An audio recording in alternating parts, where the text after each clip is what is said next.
my calculations are correct, when this baby hits 88 miles per hour, you're gonna see some serious shit. They're here. Do you really think you have a chance against us, Mr. Cowboy? Yippee-ki-yay, motherfucker. It's showtime. Right, welcome everybody to another episode of the VHS Strikes Back. I'm one of your hosts, Chris, and my co-host and very good friend is Dave. Hey there, Chris, and hello to our listeners out there. Welcome to the VHS Strikes Back, the show where we dust off the old video player and go on a nostalgic journey to look at the good and the bad movies of yesteryear. Now, Chris, what are we going to review this week? Well, Dave, this one is from one of our Patreons, one of our longest supporters and listeners of our podcast, from Mr. Glyn Davis. This is a movie originally called Solar Warriors and Solar Fighters, and it's from 1986. Was that a reason they tried to hide what the movie was? I don't know. But this one stars Jason Patric, Richard Jordan, Jamie Gertz, and this one is Solar Babies, Dave. Now, have you even heard of this movie, Dave? I had not. I was an avid watcher, though, Chris, of the Muppet Babies. I did, yeah. I used to watch that. Muppet Babies. Yeah, so I love the Muppet Babies and could talk quite a lot about that. Not so much the Solar Babies. I mean, what a fucking weird sort of title. What I would say, though, Chris, at this point in the mid-80s, I would have lapped this up. I have no idea where. Obviously, Glyn's watched this from some avenue. You know, was it on the TV? Did he get it on video? But yeah, 85. Oh no, 86, wasn't it? So yeah, I'd have definitely lapped this up, I think. I remember watching all these different sci-fis. You know, I've been trying to find, Chris, for not even just to review, but just to watch. There's this one that I taped off the TV where I'm sure, if I think back to it, there was a lot of like California backdrops and stuff, but it was almost these people who were getting experimented on to give them superpowers, and then they used to their eyes would change to either like yellow or blue or something like that, and then you know they'd run really fast or something. And I've searched for it and I can't find what this damn movie was. I don't think it was a fever dream. Pretty sure it would have been just a cheap TV movie or something like that. But again, just another sci-fi bit of nonsense. And so yeah, I think I'd have watched this at that time. Watching for the first time in 2024, probably have a different perspective on it than if I'd watched it back then. I'm pretty sure I know where you're going to come from on it, but probably everyone is. But, you know, maybe wondering now which way I'm going to fall on it. But Chris, just on the off chance, had you heard of this one? I fuck. I think the thing was, when I spoke to Glyn, he basically said, like, I'm going to unleash this one on you both, you know, this is it sort of thing. So yeah, thanks, Glyn.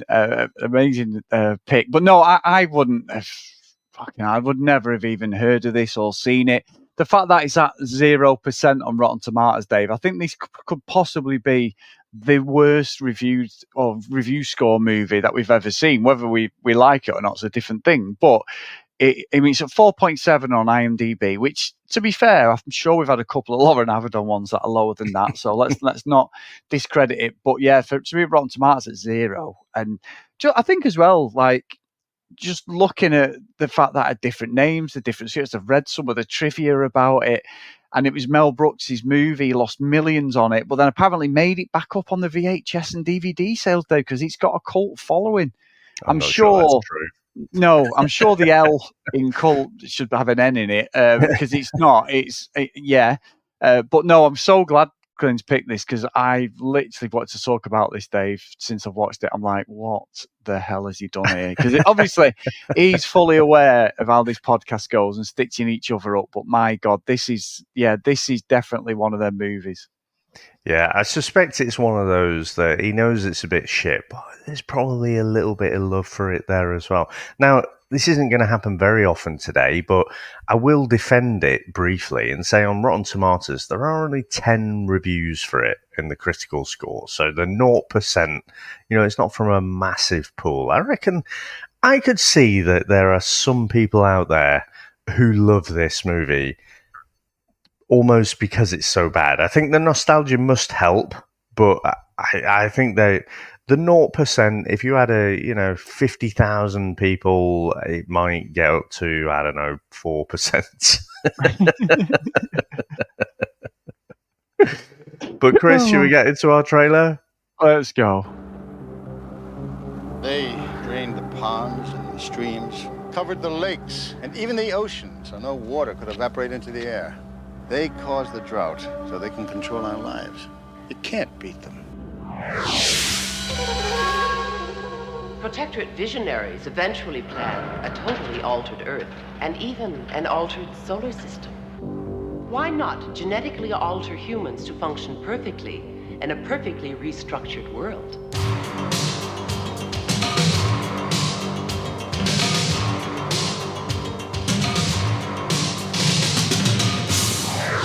They've conditioned us here to be so afraid. There has got to be a place to go. From a distant star, a powerful force will come to Earth.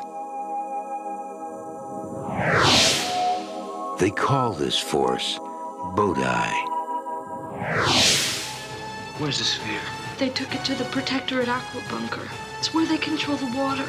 Jason, they're gonna destroy it. If we go, we're not coming back. We're gonna get Bodhi. It's unanimous. We go.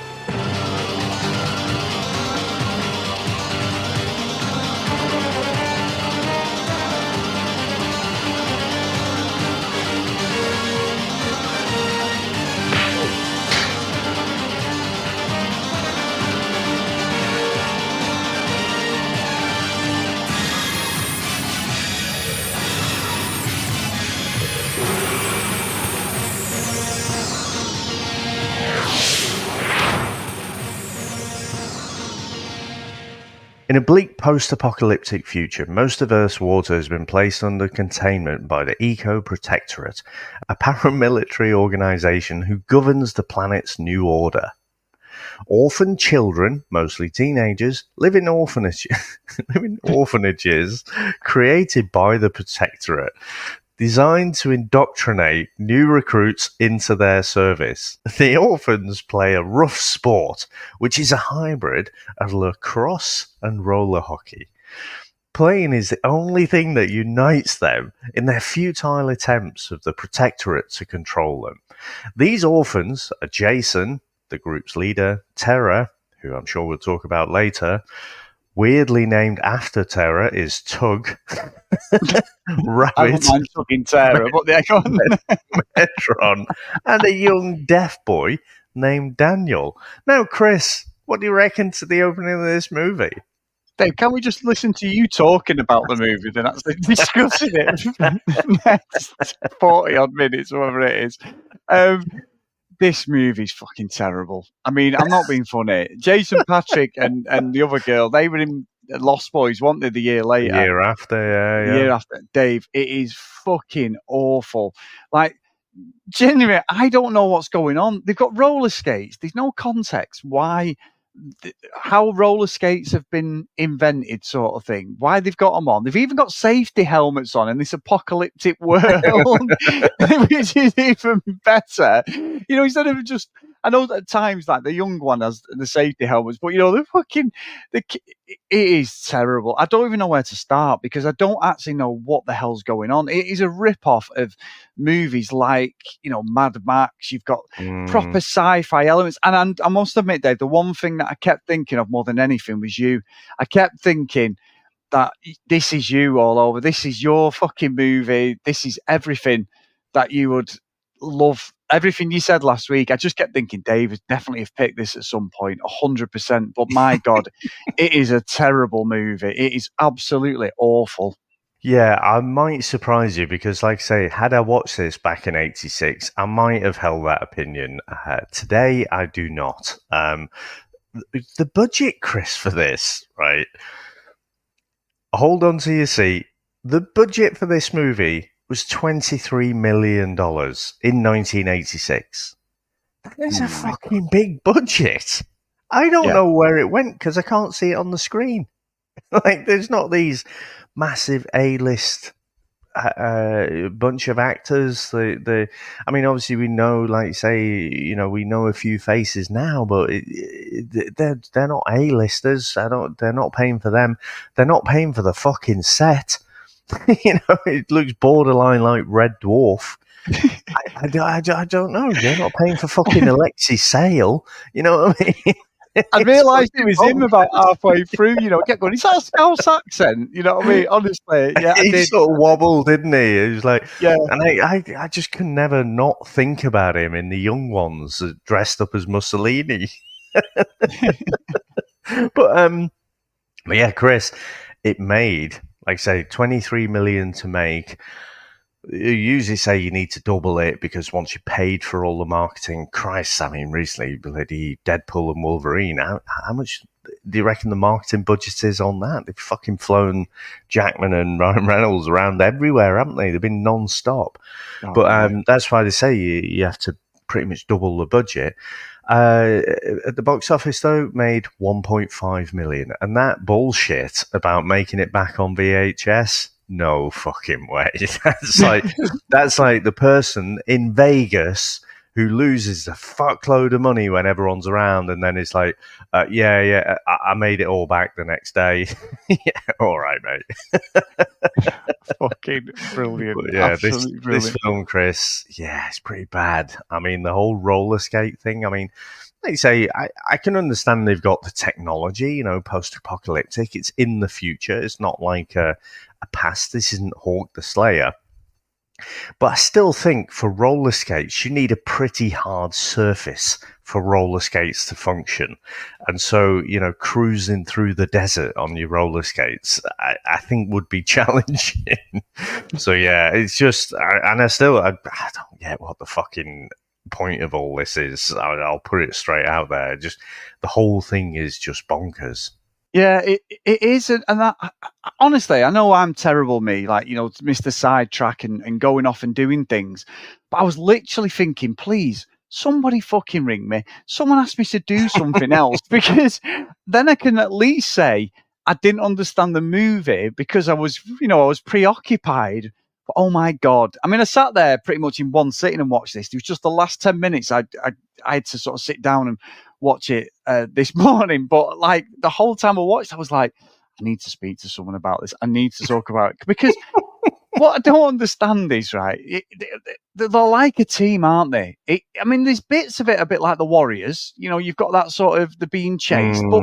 But even the vehicles, the front of the vehicles look like some out of Star Wars. They look like they've ripped off Darth Vader's fucking ship.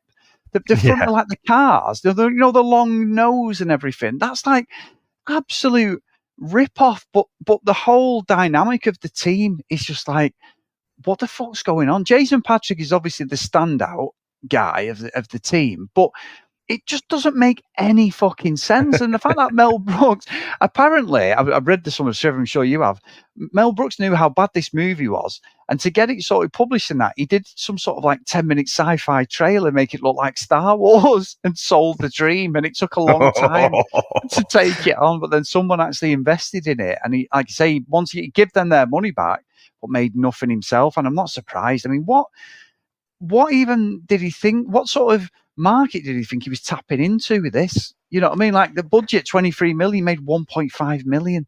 Yeah. Fuck me, that is terrible. That is absolutely terrible. But I think the acting's bad as well, Dave. Like they're in this desolate fucking world. And there's nobody about. And then it still reminds me of the Chuck Norris film where they just appear on the beach. It's like 7 or 8 people on this massive fucking beach. And these people and like the baddies just appear. And it's like, you would have seen them. There's no way you couldn't have heard them. You couldn't, and they just appear, and then they're on like they're chasing after each other and everything. Oh, it's fucking awful movie. So bad. Now, one of the things I think that occurred to me is when you go back to this time, we had so much post-apocalyptic content, didn't we? You know, and again, maybe you steered clear of that stuff, but you know, there's stuff like Mad Max. I could see how you could sell the dream on this movie because, you know, you basically got this post-apocalyptic world. The water is all controlled by this protectorate. You know, they're basically, you know, it's like the Nazis. I mean, fucking Grok, played by Richard Jordan. Honestly, he's straight from a lower low, isn't he? He's like basically a Nazi fucking parody figure put into this post-apocalyptic world.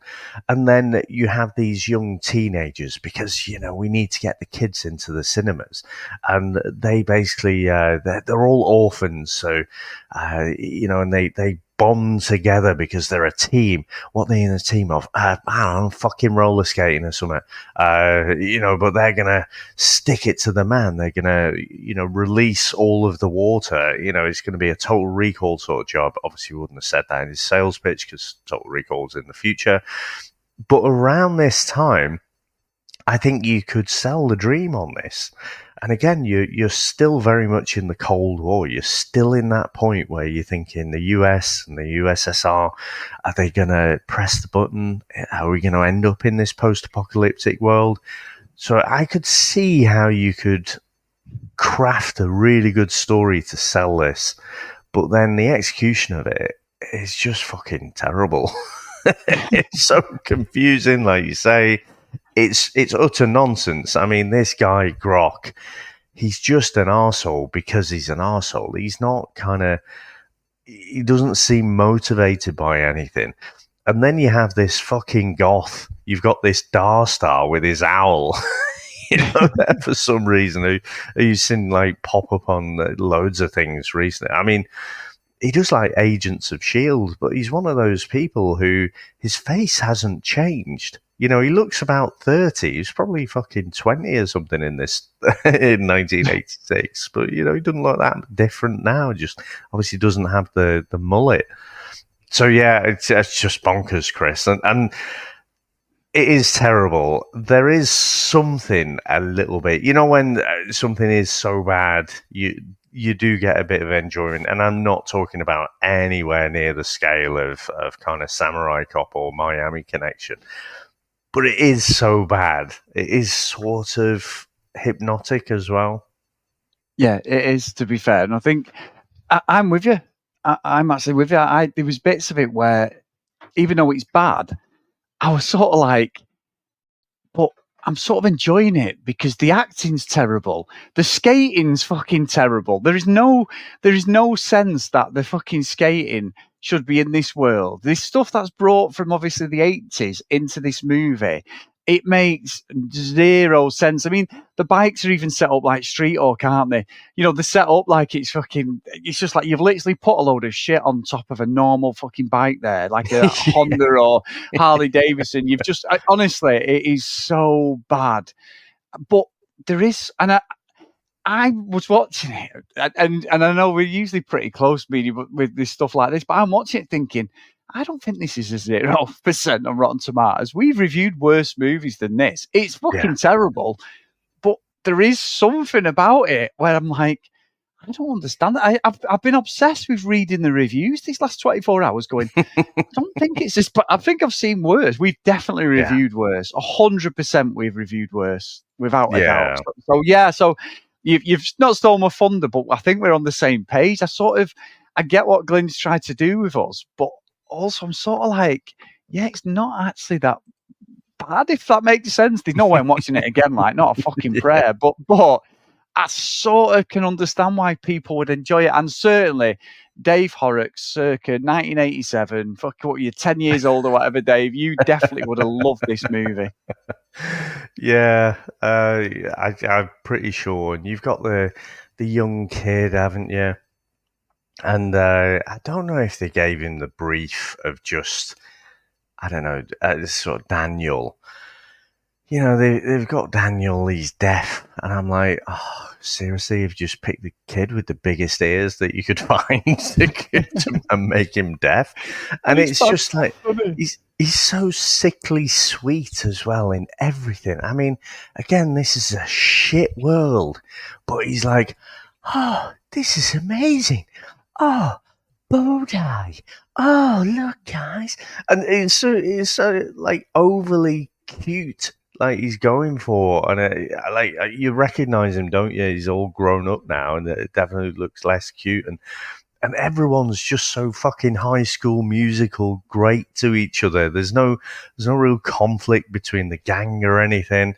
But when they get this Bodhi, this little glowing orb thing, which turns out to be an alien, again, I think this is just where it's bonkers. It's just like, who actually fucking wrote this? I mean, I'm sure it made some sense at some level, but is it one that's just literally passed, where the script's been passed from fucking 50 people and they've all added their own little thing into it, and it just ends up being a bit of nonsense, really? Yeah, and, have you seen the reviews for this? Reminds me, have you seen the reviews for that new Borderlands movie, which is based on the computer game with Kevin Hart? I've just literally seen one comment from Andy there saying, "Oh, I thought it'd be a bit of fun." It's not. Oh, it's fucking terrible. It's supposed to be awful. Apparently, the director's like, people have worked really hard on this. Give it a chance. But no, it's supposed to be fucking awful. And again, that's based, because obviously you've had the Fallout TV series, which has been really well received. That's like absolutely been top draw reviews, everything. I haven't watched it, but I believe it is so good. But with something like this is like a big budget. The name Mel Brooks is behind it. But who the fuck has watched this or even edited this and not surely gone, this is terrible? I don't get it. This Borderlands thing is just getting reviews are like, it's awful. It's like, how are you putting Kevin Hart's in it? And that's, I like a lot of Kevin Hart's movies. Plays the same character, but I do enjoy them. The good Sunday afternoon fodder if you're bored watching TV. I do like his comedies and that. But this is on a level that I'm baffled by it. I'm baffled by like the story, what we're supposed to be doing. I mean, we've got Ursula out of Superman 2. She appears in it later on, playing pretty much not the same character, but she's in it. But the guy who's like the baddie, because it is very Star Wars in its execution, where it's like the Allies and the Germans, the Nazis, isn't it? The guy who's the baddie is just basically like a Darth Vader stroke Hitler, character. Yeah. The way they are, the walking and everything. Like I say, they ripped off the front of thing. I mean, didn't Mel Brooks do Spaceballs as well? Which is I was just going to drop that on you. I was wondering if he did this and then thought, I need to ramp this up and do a proper parody, because I've got to drop that on you at some point. Yeah, no, I've never seen it. I know. I know. I remember you saying, which is why I have to bless you. But I must admit, bless you with adorning that movie upon you. I know you've said before you don't, because you love that original Star Wars so much. You don't want it ruined, which is why I do need to bless you with it. But yeah, I haven't watched it for a long time, and I've got a feeling it might not hold up the best. No, I don't think it will. Is that one with John Candy where it's just the Chewbacca? Yeah. Rick Moranis as Dark Helmet. Yes. Yeah. They said they might be making a new one. It doesn't surprise me. I mean, we do seem to keep churning out the things that have been made previously. So yeah, that would make sense. Yeah, I think so. But yeah, I do think with this, I can totally understand what they're trying to do and where the niche is for it, but the execution is terrible. I really struggle with this. Like there's a few bits where they do like a cartoon bit where they're being chased and fucking they do like that. Like they're on the skates, like you watch them and they're doing the twirl around, aren't they? I can see it in my mind's eye now. It is That is one of my favourite bits, though. That is so fucking stupid. Because they need the slingshot of everyone going around in a circle like they're at a roller rink, and it's about 100 foot, but when they do the jump, they land perfect. And even the last guy who's got to use his speed up when he's getting chased by the motorbike, and you do have that shot, which I'm thinking, please, for the love of God, I hope the motorbike turns up behind him as he's about to jump, and it did literally turn up, but then the motorbikes fall off. And you're like, right, okay, well, we'll go with that then, right? They've escaped. I mean, why the motorbike didn't just try and fucking jump it, I do not know, because it's going a lot faster, but the guy ends up... It's not able to get up to the same speed as someone on roller skates. But the thing is, I say that, but like, obviously, there's a centrifugal force, isn't there? So I can imagine... Like, again, if someone was describing it to me and how I see it in my mind's eye, I'm like, okay, I can get that. You know, you can really get some speed up. Have you seen some of those viral videos where someone gets on a roundabout and then someone like puts the back wheel of a motorbike on or something to speed up the roundabout, and then they go fucking flying off into the distance in a crumpled heap of broken bones? Well, I can imagine that. But the thing is, they're going around, twirling around in this circle, and it is so fucking slow. Yeah, and the bikes are literally behind him, aren't they, before they get over the little brow of the hill when they're chasing him. I know they get blocked in, don't they? But fucking brilliant. It's ridiculous, because, again, you can see it, and the twirling around is so slow, and then they let go of the rest of everyone, and they're going to the edge of the canyon again so slowly, and then through a marvelous bit of editing, they land on the other side. And then I think the last one is Rabbit or someone who you see jumping over in some crappy special effects, and it's just really bad.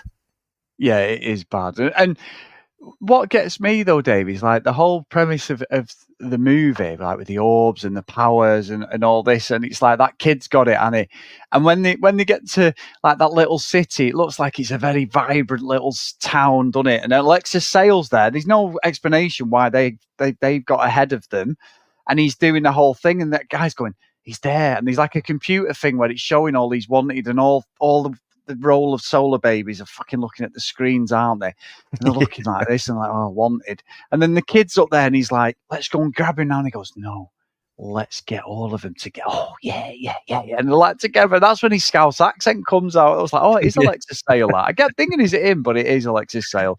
But yeah, the bit with like the kid, and then you've got Ursula Superman there, and she's like looking into the fucking skin. And I'm like, they're looking into nothing here. This is the lowest budget movie I've ever seen. Even though it's 23 million, I'm like, has Mel Brooks bought a fucking Malibu mansion with this? Yeah.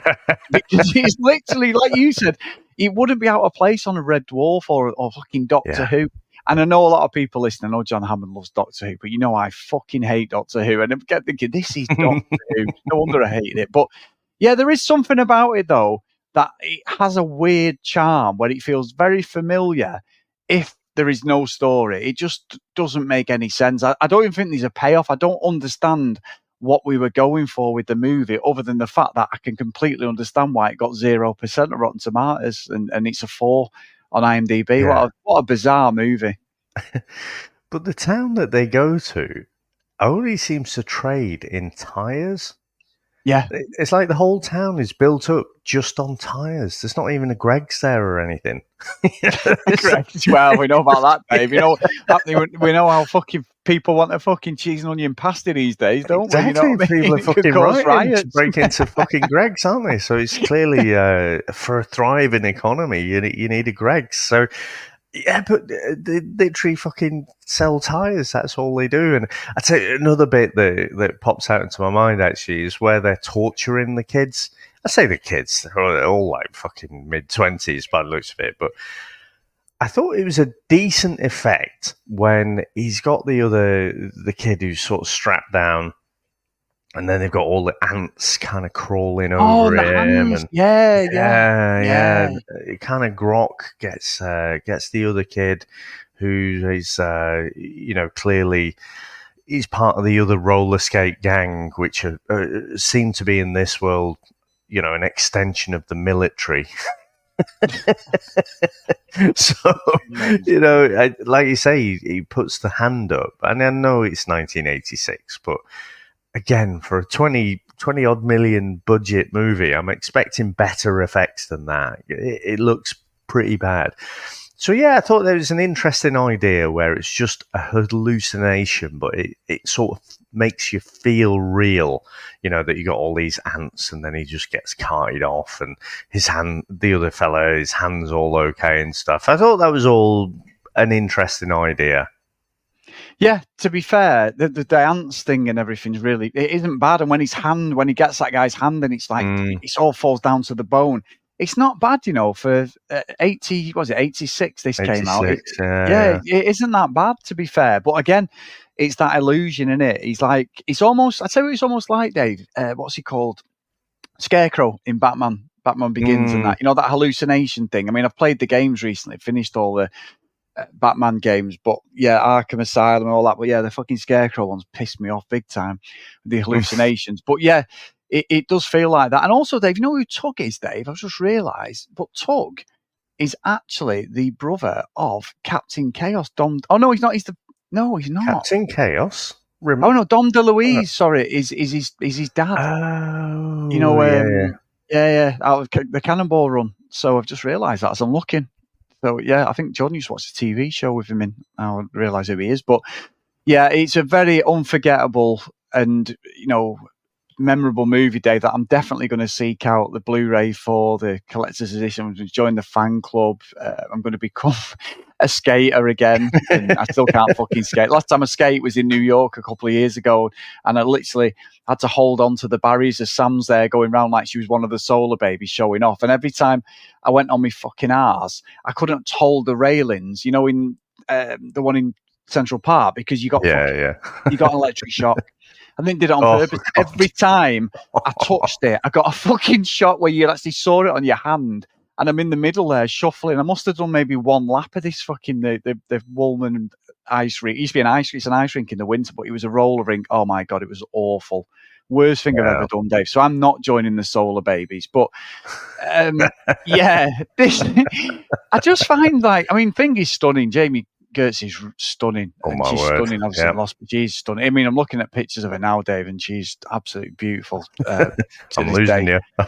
Yeah. She's 58. Well, I'm 45, but yeah, no, she's nice, Dave. She's really, really good looking. But yeah, good other genes. than that, very good genes, clearly. Yes, good genes, definitely. But yeah, other than that, it's just fucking rubbish, isn't it? It's absolutely garbage. This movie. This is another bit I want to pull out as well. Obviously, Chris, we haven't done this for a while, but we need to draw a parallel between this and No Retreat, No Surrender. What? We haven't done this last week. This is a stretch, for at least an episode. But one of the things that I find amusing is, obviously, if you were a person of colour in the mid-'80s, you were clearly good at breakdancing. And there's a bit where RJ and Jason sort of meet up, don't they? And then RJ just inexplicably just breaks into a breakdance, but is the kind of worst breakdancer you've ever seen. And Rabbit, played by Claude Brooks, they sort of weirdly, the Solarbabies, start playing around with this fucking alien orb, this thing that's come fucking millions of light years away or something to come to Earth, and they're playing with it like it's a fucking basketball or something. But they start to do all the like breakdancing and stuff, don't they? And because Rabbit is the black guy in the group, I guess he's the one doing most of the breakdancing. And it's like this weird little dance number in this movie, which I just find absolutely bonkers. Well, Dave, you talk about breakdancing. We were talking about this before the podcast, but if anyone's not seen the Australian breakdance at the Olympics, I think you need to watch it. You'll be seeing that fucking meme for years to come. It's literally me trying to do breakdancing. There is a video of me doing breakdancing from about 15 years on my original YouTube channel, and I look like a complete cock. And I try and do the worm, and it looks like the slug. I think I've said it before on the podcast. It is fucking terrible. She dances like me, Dave. You remember the video? And I mean, there was a 51-year-old skateboarder this week who was absolute class. He was really good doing skateboarding. Tony Hawk was watching him. I did see that.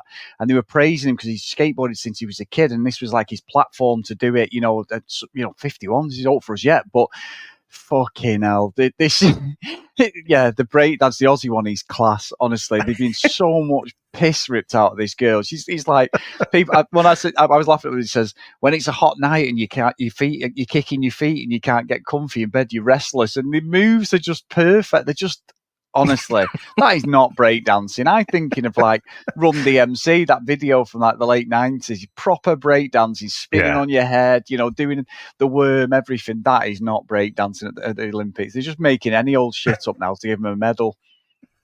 It's almost one of those. I mean, I don't agree really with breakdancing being in the Olympics. For me, I get the swimming, even though it's not one of my favourite bits of it, but I get that. It's a fucking race, isn't it? And if you're the fastest swimmer, you get the gold medal. If you're the fastest runner, if you can fucking throw something further than anyone else, the essence of those types of sports, those are the Olympics for me. Fucking breakdancing, but this person, it's almost like, fucking hell, the Australian breakdancers like stuck in traffic or something. But we've got to put someone up, or else we'll lose the slot. Come here, I'll have a go then. Yeah, it sort of feels like that. So yeah, I don't agree with it, Chris. But beach volleyball, I'll probably give a pass. I do think I very much enjoyed spectating that. Well, Dave, I'm actually one of the marshals from home, Dave. I have to adjudicate all the matches. And there's a couple of the athletes as well, Dave, I've been adjudicating. But I will say, I'm with you on that. I mean, it reminds me of being at school where I never forget this, and I'm probably told this story. I am not, we've said it before, I'm actually slower than I actually look when it comes to sprinting. I'm fine, stamina, can run, and used to do cross-country now, but fuck me, I am slow. And I remember being in fucking second year, or what would be, was it year 8 now, or year 9, and it was the school sports day. And our form was pretty shit. We didn't really have anyone who was fast. We had one person who was fast. And then this fucking person who was fast pulled out of the fucking relay, Dave. And I remember, Chris, can you do it? No, I'm not doing fucking you've got to do it. You're the only lad left. So the three other people in the 4x100 were pretty quick, but we were never going to win the form race. There was faster people. What the fastest one at our school actually cuts my neighbour's lawn across the road, actually, what the mate called Andy, but he was rapid. And it was like, here's the baton, could I have a go? And I'm like, no, I'm not fucking doing it. I'll do the long jump, I'll do the shot put, the javelin, whatever you want. You used to go to Trafford and do stuff like that. I cannot cross country, that's fine. I'm not bad. I'm literally, my starting speed is my sprint speed all the way through the race. So it's like the tortoise and the hare. I never get faster, never get slower. But if someone's slowing down, I've got a chance of not making myself look fucking stupid. However, Dave, this race starts, and it was like being in some fucking film.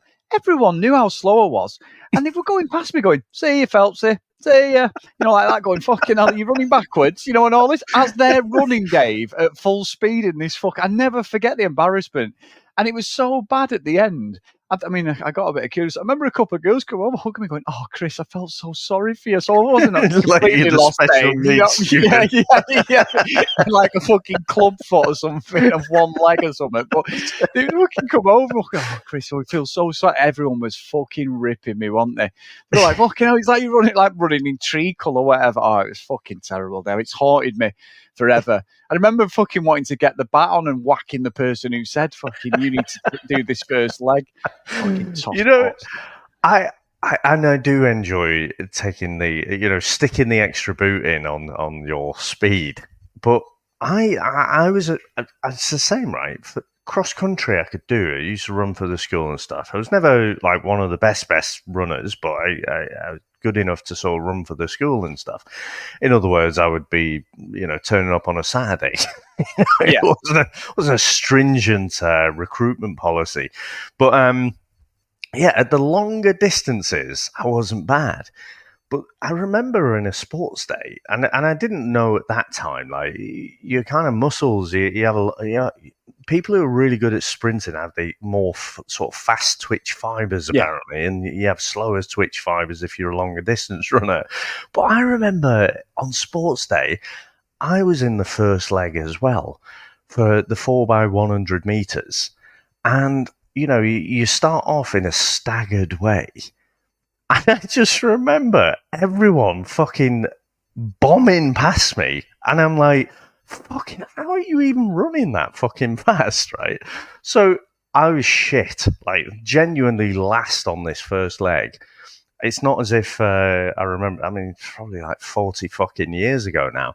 But like, I remember it quite well. And I remember someone coming up to me after. It wasn't quite like yourself, but someone coming up with, are you injured or something? Fuck off, that's my sprinting speed. Yeah.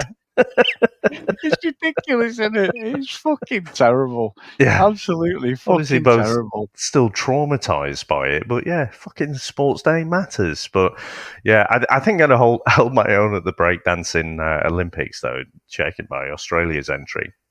Fucking brilliant. Honestly, there's hope for us all, Dave. So, Dave, have you got anything else before we get into the scores? Well, I will say, at the end, Bodhi does the thing, and then, water is now plentiful in the world, which we saw last week at the end of the fucking trailer.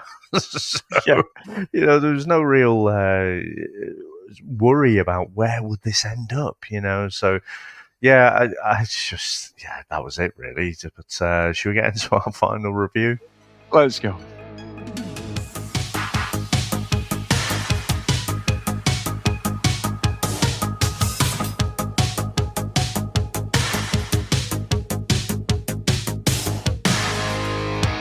So, Dave and Glyn, big thanks, mate.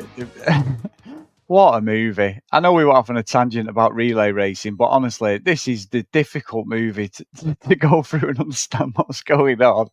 As I said last week when we was talking about what we were doing, and that guy said, the fucking script was written in Crayola. It fucking was. And I think it was smudge Crayola, because the bit where there's actually any idea of what the story's about definitely got lost, fucking and erased from existence. It is a terrible movie. It's absolutely awful. But I can't put it to the bottom. I don't know why, because I should be sending it off to Alderman, but I'm not. I'm going to send it to Elm Street. It is awful, but it is a Dave Horrocks special. It is purely a VHS. The actual VHS cover would have been so appealing for some young kid around this time to go, oh, this looks really good. It's not. And I'm so glad that I was into martial arts and fucking people getting decapitated movies, Dave, than this sort of shit. I probably would have watched a horror movie over this if I'd had a chance when I was younger. But Elm Street for me. But Glyn, you've done the magic there, mate, definitely. Well, I have to admit, I am a little bit surprised. I thought this was Alderman for you all day long. Now, I'm going to put it in the same place as well. It's an Elm Street for me.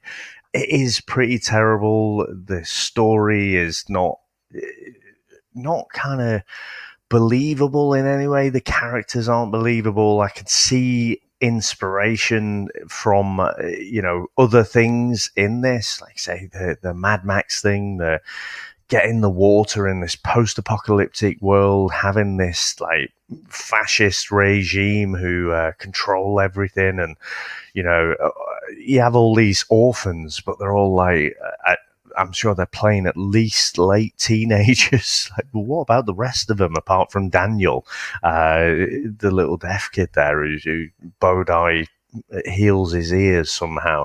So it's utter nonsense, but there are some quite funny bits, like say the twirling thing that they do to get over the canyon is one that sticks out in my mind. The illusion machine, the fact that you've got fucking Ursa there as well from Superman 2.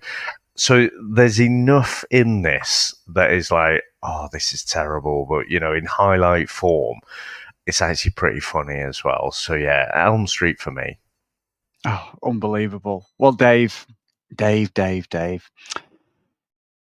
It's my turn, my friend. And, you know, I've been going through my list of movies. What can I pick? What's out there? Is there anything that, you know, kind of stitch you up, kind of stitch everybody up? And then I'm like, no, do I go back? You know, I've done Three Men and a Baby. Do I go back to some classics? And I've toyed with different things. Now, I've come across, Dave, a movie series or some movie starring two brothers, Dave.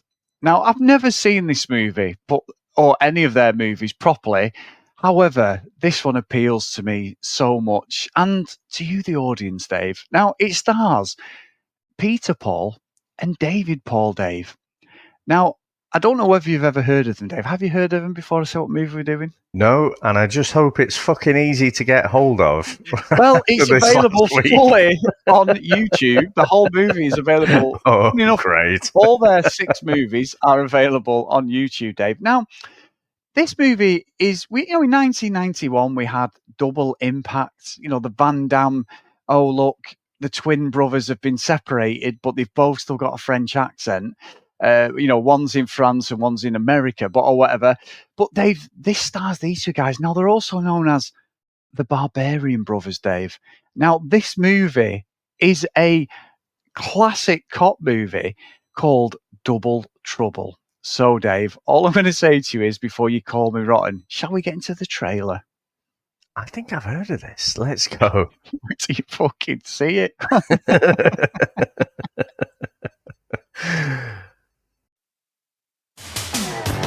Oh, listen to the music. Oh, I'm liking the intro, to be fair.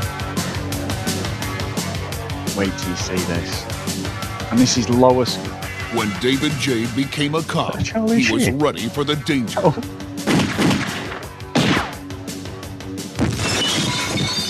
Ready for the violence. What a mullet. That is glorious. The only thing he wasn't ready for Dave? Peter? was his Looks twin like Charlie brother. Sheen. Oh, no. You got all the bad chromosomes, not Charlie me. Sheen with Come on, man, this prosthetics. is funny. They've They grew up on massive opposite sides of the law. You are a hell of a cop. You're a hell of a liar. Peter, do you ever tell the truth? Not if I can help it. But now they've joined forces. This It's fucking That's Scotty. Scotty. no way. This way. To crack the crime of the century. International Diamond System. It's like Kevin Spacey. No, it's David Carradine's. And give the underworld a head-splitting dose of double vision. Sit up here to make everyone forgive me. Oh, he's out of Planet of the Apes. Oh, what's it? Oh, this looks like a Stone Cold job, this. It is. It's at 4.1 on IMDb, Dave. Look at the hair. The hair Starring is David Paul, fantastic. Peter Paul, Roddy That's it, McDowell, Roddy Mc- David Carradine, Troy Donahue, Star Trek's James Doohan, and introducing Colin You've never Burnside. seen Colin again. Double Trouble. You two really do look alike. Shut up, Whitney. Distributed by Columbia TriStar Home Video. Are they? Are they wrestlers or something? Dave, just look at the size of them when they did the Barbarian movie in '87. I mean, a massive ear, but in that, fucking, I look like Arnold Schwarzenegger and nicked all these muscles. They're fucking huge. They are geared up to fuck. Yeah, Honestly, yeah. unbelievable. But what Allegedly. happened was, allegedly, what happened was, I was looking for movies the other week, and I just come across it on IMDb. I was like, who the fuck? You know, it says movies similar to this when I was looking for some really awful movies, and I was like, and I've been fascinated by these two guys. A bit of a tragic story behind it, but yeah, I had to pick this one. It's on YouTube, 124 minutes of glorious shit, Dave. But the 100% we are covering this. I've not done a movie like this for ages. And the fact that I've not even seen it, it could be what a Chris Phelps stitch up, but just knowing that you've got to watch it as well is going to make it even better. Well, you're probably hoping for me to watch this and think, oh, God, this is fucking terrible. But I have to say, Chris, from that trailer, I can't fucking wait to watch it. I know. It's so good, doesn't it? It could be a classic. You've got about 4 movies, and I've got another one. It's an over-the-top rip-off, and I'm thinking, oh, that's coming out at some point, definitely. Yeah, I mean, it looks horrendous, but like in a good way. That might be a bit of a gem, that one. Oh, absolutely brilliant. So massive thank you to everyone as always. Glyn, big thanks, mate, for supporting the podcast and picking Solarbabies. Well, I'm saying thank you, but I do appreciate the fact that we've watched it and we can tick it off the box. If you want to email us, the vhsstrikesback@gmail.com. If you want to follow us on social media at vhsstrikesback. If you do want to support us, please get over to patreon.com/the VHS Strikes Back. So the roll call of honour and massive thank you to Mr. Glyn Davis, John, Mike, Lee, Helen, Dylan, Stephen, Trent, Dan, Justin, Susan, Timothy, Matt, Hales, Ken, Lucky Green, Herbs, Jacks, Math, Blake, John Hammond, and Mr. Tony Farina. So thank you so much, guys. Amazing support. And Dave, I believe you have something up your sleeve to take us out today, my friend. I do. And, you know, the first thing, when I saw the title, you know, Solarbabies, as we talked about before, it's like Muppet Babies is the first thing. But, Chris, I decided to go a slightly different route. And this little kind of earworm that was in my head, all I kept thinking back to was, you know, the Santa Baby. Da, da, da, da, da, da, da, da. So I've gone a slightly different route. I've gone back in time a little bit to take the essence of that kind of, you know, 30s and 40s type feel. And so this is Solarbabies.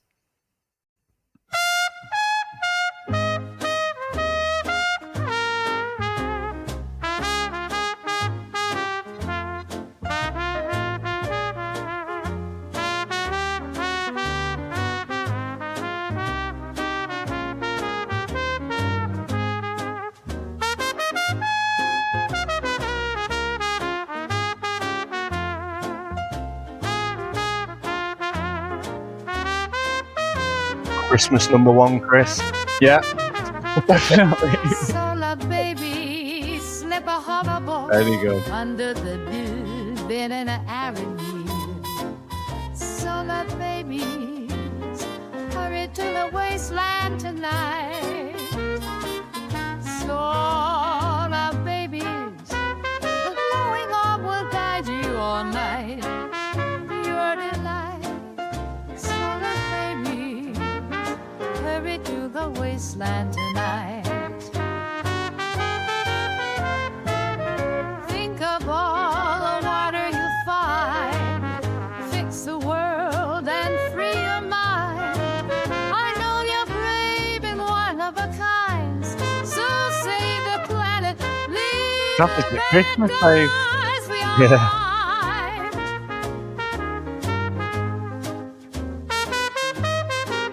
Just imagine being at a jazz bar, can't you? Yeah.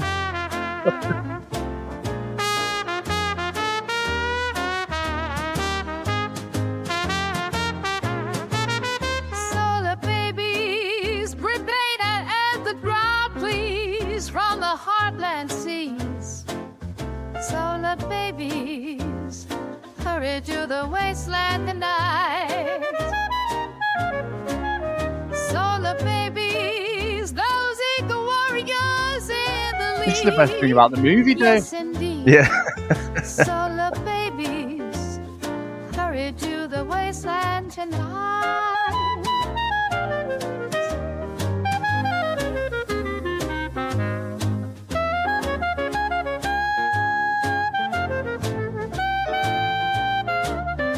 Shake your mate. Yeah.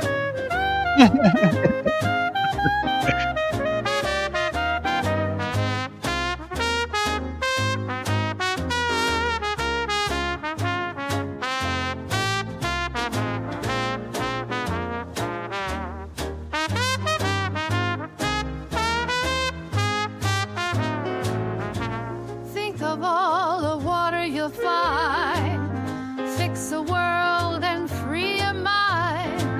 I know you're brave and one of a kind. I'm dancing, Dave. You do something right with this one. Leave the bad guys behind. Solarbabies, the glowing sphere is counting on you. Bring the dew. Solarbabies, hurry to the wasteland tonight. Solarbabies, hurry to the wasteland tonight. Solarbabies, hurry to the wasteland